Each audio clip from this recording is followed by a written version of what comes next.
Looking at today's top three things in my notebook. Number one, the Japanese yen versus the dollar. Number two, the 10-year bond yield. And number three, the S&P 500, just looking at levels. So first on the Japanese yen, the yen hit a fresh burning yen low this morning of 104.33 versus the U.S. dollar. And if you get the yen right, you get the Nikkei right, and you'll notice that the Nikkei makes a fresh 6-year high on that. So the Nikkei up a little bit, but the point is that it's at a new fresh closing high, 6-year closing high of up 55.3% for the year to date with burning yen. Oh, can you smell that burning yen? Down 17% for the year to date. What a year it's been.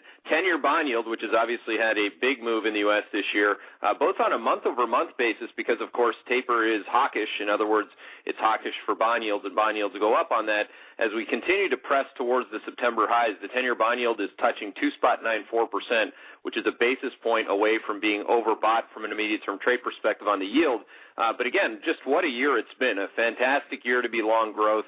Fantastic year to be long growth stocks, and a really miserable year to be long of gold or bonds, etc., which are of course the antichrist of growth. And then finally, the S&P 500 makes another all-time closing high yesterday, and as you know, all-time is a long time. 1796 is now support, 1835 is resistance. So again, higher lows of support, higher highs of resistance, and a Merry Christmas to you on that. And those are your top three things.